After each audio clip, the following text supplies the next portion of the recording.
નમસ્તે વિદ્યાર્થી મિત્રો, ધોરણ 5 વિષય ગુજરાતી. વિદ્યાર્થી મિત્રો, 30 તારીખે તમારે ગુજરાતી વિષયની એકમ કસોટી લેવામાં આવશે. આ એકમ કસોટીમાં કાવ્ય 8 ચરણોમાં અને પાઠ 9 કદર આ બે પ્રકરણમાંથી પૂછવામાં આવશે. તો આજે આપણે આ બંને પ્રકરણનું થોડું રિવિઝન કરી લઈએ. પ્રશ્નોના જવાબ જોઈશું આપણે. કાવ્ય 8 ચરણોમાં એક વાક્યમાં જવાબ. પહેલો, ઉગમણે આભમાં શું દેખાય છે? આપણે આગળ પણ સમજ્યા હતા. ઉગમણે આભમાં જુદા જુદા રંગો રેલાતા દેખાય છે. 2, ચરણોમાં ચાલવાનો ઉમંગ શા માટે ઉછળે છે? તો જવાબ આવશે કુદરતની સુંદરતા અને વાતાવરણની તાજગીના લીધે ચરણોમાં ચાલવાનો ઉમંગ ઉછળે છે. 3, પંખીની પાંખમાં અને નાનકડી ચાંચમાં શાના ગાન લહરે છે? તો જવાબ આવશે પંખીની પાંખમાં અને નાનકડી ચાંચમાં વગડા અને ઝરણાના ગાન લહરે છે. 4, મન ક્યાં આરોટે છે? તો મન દૂર અને પાસે પથરાયેલા લીલા ઘાસ પરના ઝાકળમાં આરોટે છે. 5, આ કાવ્યમાં કવિ કયા સમયનું વર્ણન કરે છે? તો ચરણોમાં કાવ્યમાં કવિ સવારનું વર્ણન કરે છે. 6, આભના રેલાતા રંગમાં શું શું ઉઘડે છે? આભના રેલાતા રંગમાં પહાડ, નદી અને મેદાન ઉઘડે છે. 7, કવિ કોની દોરે સરી જાય છે? તો જવાબ કવિ કલ્પનાની દોરે સરી જાય છે.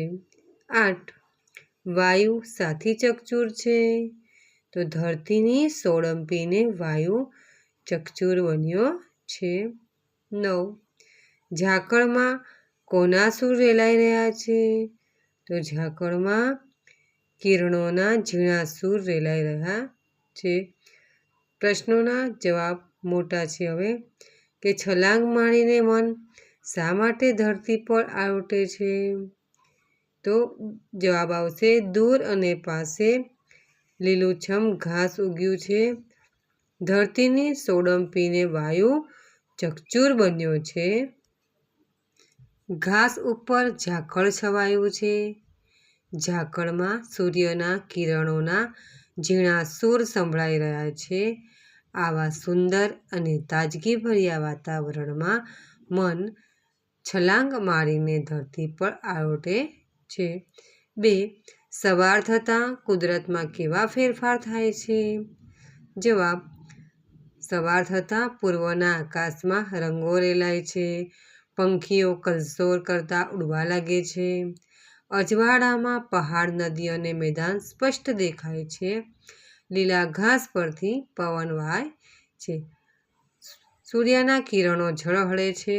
આમ કુદરતી વાતાવરણમાં જાત જાતના ફેરફાર થાય છે. તો વિદ્યાર્થી મિત્રો, આની સાથે સમાનાર્થી વિરોધી જે પણ કંઈ લખાવ્યું છે તે બધું જ તમારે તૈયાર કરવાનું છે. ચરણોમાં કવિતા પણ તમારે મુખપાઠ કરવાની છે. હવે આપણે પાઠ 9નું થોડું રિવિઝન કરી લઈએ. પાઠ 9 કદરમાં આપણે જોયું હતું કે વાલો કેસરિયો નામનો એક ઘોડાનો સોદાગર અમરેલીના જે સુબો બને છે તે રાઘોબાની મદદ કરે છે. તે આપણે આ પાઠમાં જોયું હતું. વાલો કેસરિયો કોણ હતો? વાલો કેસરિયો ગરણી ગામનો ચારણ હતો. 2, વાલો કેસરિયો શેનો વેપારી હતો? વાલો કેસરિયો ઘોડા લેવા વેચવાનો વેપારી હતો. મરાઠા યુવાનના માથે કઈ આફત આવી હતી? જવાબ મરાઠા યુવાનના માથે લેંડાની તાપ આવી હતી. 4. વાટ ખર્ચી કાઢવા કેસરિયાએ શું વેચ્યું? તો વાટ ખર્ચી કાઢવા કેસરિયાએ રનોલીમાં એક ઘોડો વેચી નાખ્યો. 5. વાલા કેસરિયાની કદર કોણે કરી? જવાબ: વાલા કેસરિયાની કદર અમરેલીના સુબા રાઘોબાએ કરી. 6. કર્ણોકી નદીના પાણી કેવા હતા? કર્ણોકી નદીના પાણી ટોપરા જેવા મીઠા હતા. 7. ગણી ગામ ક્યાં આવેલું છે? જવાબ: ગણી ગામ કર્ણોકી નદીના કાંઠે આવેલું છે. 8. વાલો કેસરિયો વડોદરા શા માટે ગયો હતો? જવાબ: વાલો કેસરિયો વડોદરા ઘોડા વેચવા માટે ગયો હતો. પ્રશ્ન 2. પ્રશ્નોના ઉત્તર લખો. આ થોડા મોટા સવાલ જવાબ છે. 1. કેસરિયાએ વડોદરાને રામ રામ કરવાનું શા માટે વિચાર્યું? તો જવાબ આવશે: કેસરિયો પોતાના ઘોડા વેચવા વડોદરા ગયો હતો. મન ઠરી જાય એવા ઘોડા જોઈને સૌ રાજી રાજી થઈ જતા, પણ ઘોડાની કિંમત સાંભળીને બધા પાછા વળી જતા. એકેય ઘોડો વેચાતો નહોતો. તેથી કેસરિયાએ વડોદરાને રામ રામ કરવાનું વિચાર્યું. 2. વાલો કેસરિયો ઘોડાની લગામ તાણી શા માટે ઊભો રહી ગયો? જવાબ: વાલો કેસરિયો વડોદરાની બહાર નીકળ્યો ત્યાં તેણે એક ખોડું જોયું. ખોડાની બહાર ગોદડા, ઠામ, વાસણ, ઘરની નાની મોટી જણસો પડ્યા હતા. કાળજા કંપાવે એવા નાના છોકરાના બૂમ બરાડા તેને સાંભળ્યા. આ દ્રશ્ય જોઈ કેસરિયો ઘોડાની લગામ તાણીને ઊભો રહી ગયો. 3. રાઘોબાએ કેસરિયાની કદર કેવી રીતે કરી? જવાબ: અમરેલીના સુબા રાઘોબાએ કેસરિયાને પોતાની કચેરીમાં માન મર્તબા સાથે બોલાવ્યો. તાંબાના પતરામાં સૂર્યચંદ્ર રહે ત્યાં સુધી ગણી ગામ બક્ષિસ તરીકે લખી આપ્યું. આ રીતે રાઘોબાએ કેસરિયાની કદર કરી. પ્રશ્ન 3 છે કે વાક્ય કોણ બોલે છે?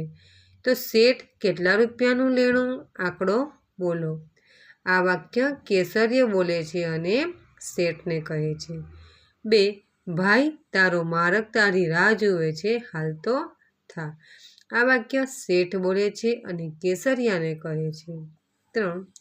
અરે બાપ, કાંક ભૂલ થતી લાગે છે, હું તો ઘોડાનો સોદાગર. આ વાક્ય કેસરિયો બોલે છે અને રાજના સિપાહીને કહે છે. 4. તમારું નામઠામ ન આપો તો તમને મારા છોકરાના સમ છે. આ વાક્ય જુવાન મરાઠો બોલે છે અને કેસરિયાને કહે છે. 5. જગદંબા તમારી ભેર કરે.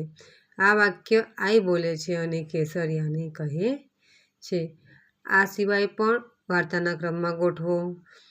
સમાનાર્થી, વિરોધી, જોડણી સુધારો, રૂઢિપ્રયોગના અર્થ, આ જે પણ બધું કંઈ લખાવ્યું છે તે બધું જ તમારે આ એકમ કસોટી માટે તૈયાર કરવાનું રહેશે. બધા જ વિદ્યાર્થીઓને એકમ કસોટી માટે બેસ્ટ ઓફ લક. આજની આ વિડીયો અહીંયા પૂર્ણ થાય છે.